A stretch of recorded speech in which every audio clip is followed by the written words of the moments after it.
नमस्कार दोस्तों, JDS competition में आपका स्वागत है। आज से हमारा करंट सेक्शन स्टार्ट हो रहा है। करंट के मैं पहले भी आपसे पिछले वीडियो में मैंने डिस्कस किया था कि प्रत्येक सप्ताह 2 इश्यूज करंट का मैं आपके सामने प्रस्तुत किया करूंगा और संपूर्ण विश्लेषण के साथ। तो आज उस सेक्शन का पहला है और उसमें हमने रखा चाइना को। आखिर चाइना क्यों भारत को बार बार डिस्टर्ब करने की कोशिश करता है, इस सवाल का जवाब अभी मैं दूंगा पूरे लेक्चर में।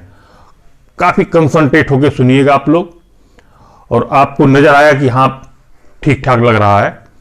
पहले हम इसको एक मैप ले लेते हैं, तब आगे चलते हैं।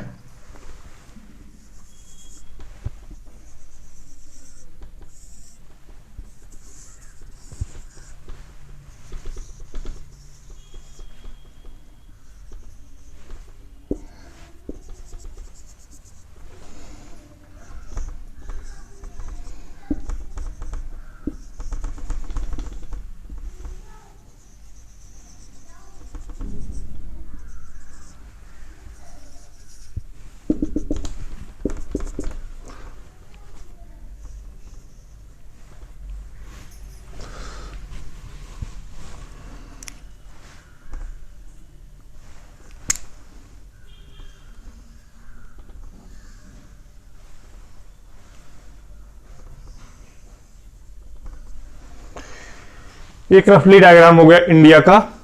बगल में यहां पर चाइना है, चाइना लिख देते हैं।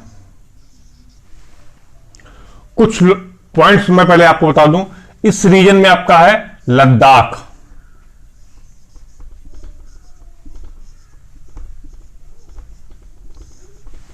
ये हो गया नेपाल, ये हो गया आपका सिक्किम,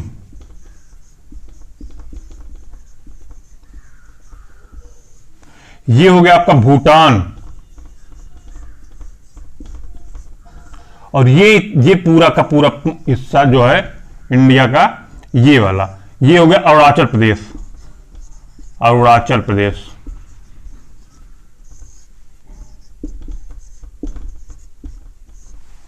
और ये जो सेंटर में यहां पर है, इसके यहां पर ये आपका हो गया तिब्बत।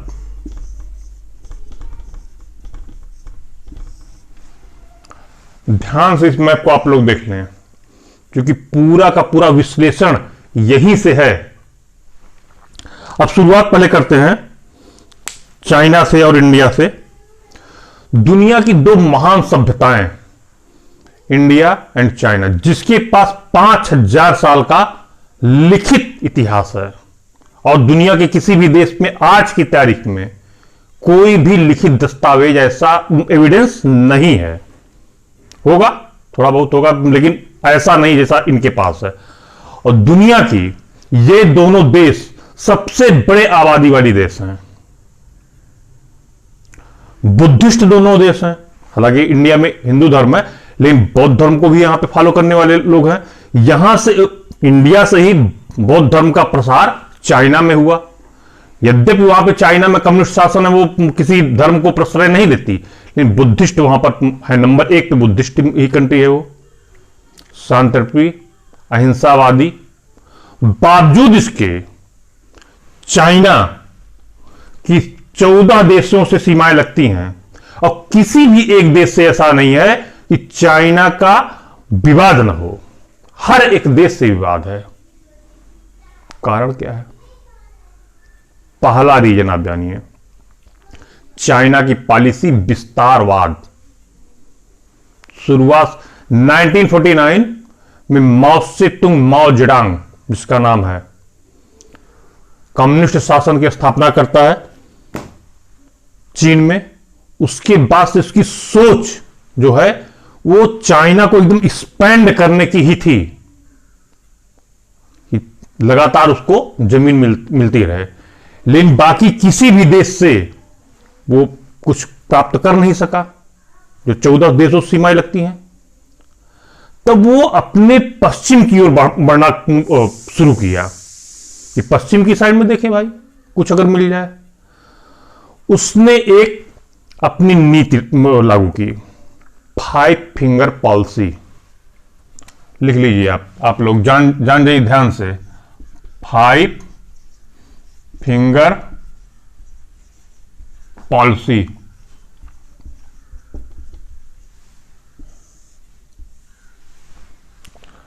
फाइव फिंगर पॉलिसी में उसका है क्या, इसको तो बाद में बताएंगे, लेकिन पहले ये आप जानिए कहां कहां भारत को उसने डिस्टर्ब किया है।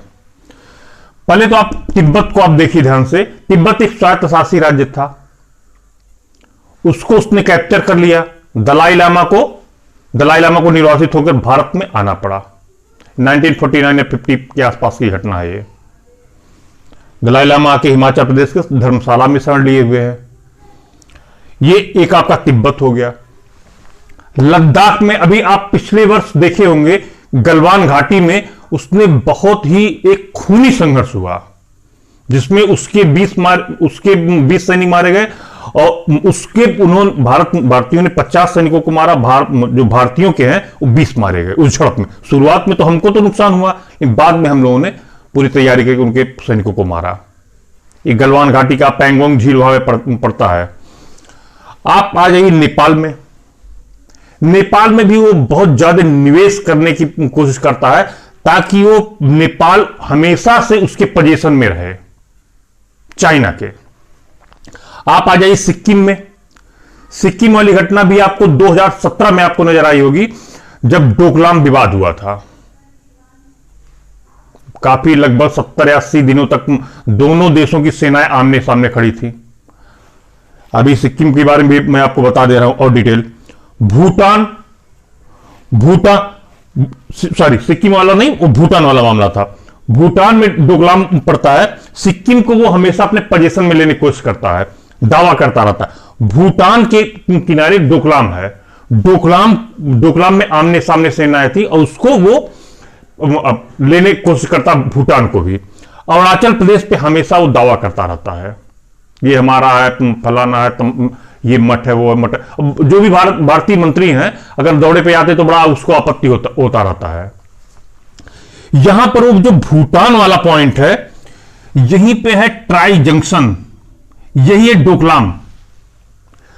और ये आप ध्यान से देखेंगे तो जो हमारा ईस्टर्न, जो नॉर्थ ईस्ट वाला सेक्शन है, वो ये सिंपल गलियारे से ही जाता है और ये बीच में आपका बांग्लादेश पड़ता है। अब अगर वो यहां पर सड़क बना लेता, वहां पर सड़क निर्माण कर रहा था, तभी भारत ने रोका भूटान के आग्रह पर, क्योंकि भूटान की पूरी सिक्योरिटी इंडिया के हाथ में है। इंडिया ही उसकी सिक्योरिटी करता है। तो अगर वो यहां पर सड़क बना लेता तो इस गलियारे सिल्लीगुड़ी चिकन नेक कॉरिडोर उसको बोलते हैं, यहीं पे लिख देते चिकन नेक कॉरिडोर, इसको कहा जाता है चिकन नेक कॉरिडोर। और इसी रास्ते से भारत की जो भी आवागमन है, परिवहन है, वो जाता है नॉर्थ ईस्ट की तरफ। अगर आप सोचिए यहां पर वो रोड बना लेता तो इस पूरे भाग को कभी भी कट कर सकता था और ये पूरा का पूरा उसके पोजीशन में आ जाता। इसी वजह से भारत ने पूरी ताकत लगा दी थी, किसी भी कीमत पर रोड नहीं बनने देंगे। ये आप जान लीजिए। पहला विश्लेषण यहां पर ये था आपका डोकलाम से संबंधित, भूटान से संबंधित। अब ये आप यहां पे देखें, लद्दाख एक हमने बताया, एक हमने नेपाल बताया, एक हमने भूटान बताया, अरुणाचल प्रदेश बताया, एक तिब्बत बताया। जो माओ की 5 फिंगर पॉलिसी थी उसमें जो हथेली है, हथेली को उसने कहा तिब्बत है। और उसने ये कहा कि ये सारे के सारे इन जो भी पॉइंट्स है 5 फिंगर्स, इनको आजाद किए जाने की आवश्यकता है। अब अगर आप सोचिए लद्दाख में बार बार डिस्टर्ब कर रहा है, तो लद्दाख को लेने फिराक में है। नेपाल में इतना ज्यादा निवेश कर दे रहा है कि नेपाल को अपने पोजीशन, यानी उसको बोलते हैं डेब्ट ट्रैप। एक शब्द है डेब्ट, DEBT, डेब्ट ट्रैप, यानी ऋण जाल। गरीब मुल्कों को पैसा दो और उनको अपने परेशान में लो। नेपाल को इस तरीके से वो अपने परेशान में लेने प्रयत्न कर रहा है। सिक्किम पर हमेशा वो दावा ठोकता रहता है कि नहीं हमारा हमारा हमारा है, ये डिस्टर्ब करता रहता है। भूटान से डोकलाम हमने बताया ही, अरुणाचल प्रदेश में भी हमेशा दावा करता रहता है। अब ये पूरा का पूरा ये पूरा सेक्शन, ये देखिए ध्यान से देखिए, ये अगर ये अपनी पॉलिसी पे कामयाब हो गया, अब ये अपने पॉलिसी पे कामयाब हो तो ये इतना पूरा का पूरा क्षेत्र उसका हो गया, पूर्व पश्चिम की तरफ, चाइना के पश्चिम की तरफ। ये उसकी विस्तारवाद की नीति है चाइना की, जो कि बाकी 14 देशों से तो अपना जो करना था अपने किया, लेकिन वो वहां पे सफल नहीं हुआ, इसलिए भारत की तरफ डिस्टर्ब करने की कोशिश कर रहा है। भाई पूर्व की तरफ नहीं विस्तार कर पा रहे, उत्तर की तरफ नहीं विस्तार कर पा रहे, दक्षिण की तरफ नहीं विस्तार कर पा रहे, तो चलो पश्चिम है सही। और पश्चिम की तरफ वो माओ जेडंग ने पहले बना के रखा है कि हमारी ये 5 फिंगर की पॉलिसी है, तिब्बत उसमें हथेली है, और बाकी ये 5 उंगलियां हैं, बाकी जितने भी हैं लद्दाख, नेपाल, सिक्किम, भूटान, अरुणाचल प्रदेश, ये उसकी 5 उंगलियां हैं। इनको लिबरेट किए जाने की आवश्यकता, आजाद किए जाने की आवश्यकता है। तो ये विस्तारवाद जो चाइना का है, ये पश्चिम की तरफ बढ़ा। और बार बार आपके मन में भी सवाल आता होगा, यार हम लोग बड़े शांति से रहते हैं, काहे डिस्टर्ब करता रहता है। तो जब भी कोई भी पॉलिसी, जो उनकी सोच है किसी भी देश की, अगर सोच है, अगर वो पॉलिसी में कन्वर्टेड हो जाए तो निसंदेह बारंबार वो उस पर अटैक करेंगे ही करेंगे। इनका इलाज क्या है भाई? ये तो कर रहे हैं, वो उनकी पॉलिसी हो गई कि आज हमेशा करेंगे, अभी नहीं, अभी शांत हो गए ना कुछ समय पहले, फिर स्टार्ट कर देंगे। सीमा विवाद हमेशा पड़ा हुआ, कभी अपने मैप में दिखा देगा कि नहीं ये पूरा भारत है, हमारा है। ये अरुणाचल प्रदेश कोई बार दिखाया था कि वो हमारा है, तो इसे करते रहते हो लोग। तो इसका इलाज क्या है चाइना का? बड़े बड़े थिंक टैंक दिल्ली में बैठे हुए हैं,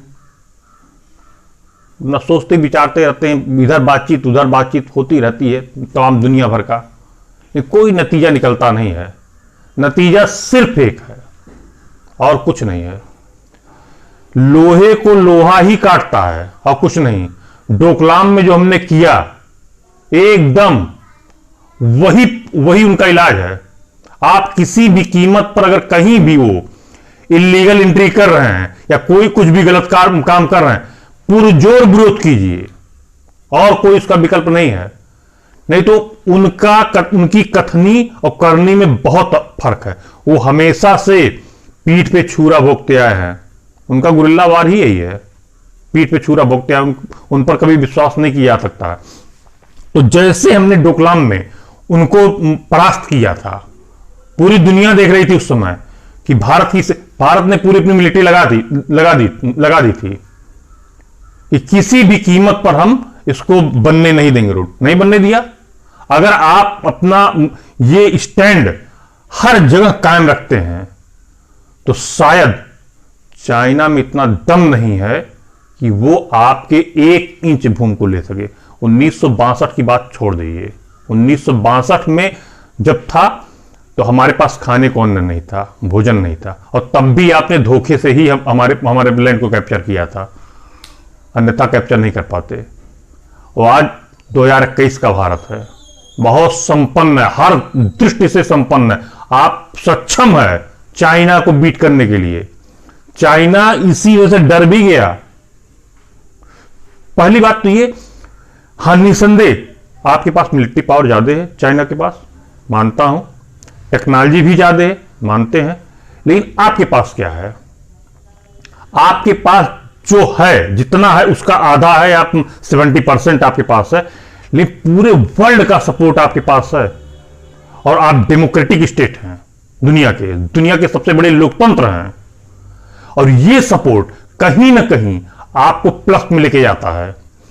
जब भूटान वाला मामला हुआ था तो जितने भी बड़े देश थे वो जो यहां पे इंडियन ओशियन था, यहां पर नौसेना में अभ्यास करने के लिए पहुंच गए थे, और सब ने खुलकर सपोर्ट कर दिया था कि किसी भी कीमत पर अगर युद्ध होता है तो हम भारत के साथ होंगे। चाइना की हवा निकल गई, करेगा अकेले युद्ध थोड़ा ना लड़ेगा। यह पूरा संपूर्ण विश्लेषण जो मैंने आपके सामने प्रस्तुत किया, इसके मूल में माओ से तुंग की 5 फिंगर पॉलिसी ही है, सेंटर पॉइंट है। ये 5 उंगलियों की नीति उसे कहा गया है, जो कि माओ ने शुरुआत में जब कम्युनिस्ट शासन की स्थापना की थी उसके बाद से ही उसने स्टार्ट कर दिया था, और उसी रणनीति के तहत उसने 1962 का हमला भी किया था। ये भी आप ध्यान दीजिएगा। ये पूरा हमने आपको जो विश्लेषण आज प्रस्तुत किया, संभव है आप सेटिस्फाइड होंगे। और किसी भी तरीके का और इसमें क्वेश्चन अगर आप रेस करना चाहते हैं तो आप कमेंट बॉक्स में जा सकते हैं। अब नेक्स्ट वीडियो में जो इसके बाद में है, वेडनेसडे या थर्सडे को, किसी एक इशू पर और मैं गहन विश्लेषण के साथ आपके सामने प्रस्तुत करूंगा। आपके सवाल का जवाब मिल गया होगा। जहां तक हमें उम्मीद है कि चाइना बार बार भारत को डिस्टर्ब करने की कोशिश क्यों करता है, बता दिया हमने। आगे फिर नेक्स्ट वीडियो का इंतजार करें। नमस्कार, धन्यवाद।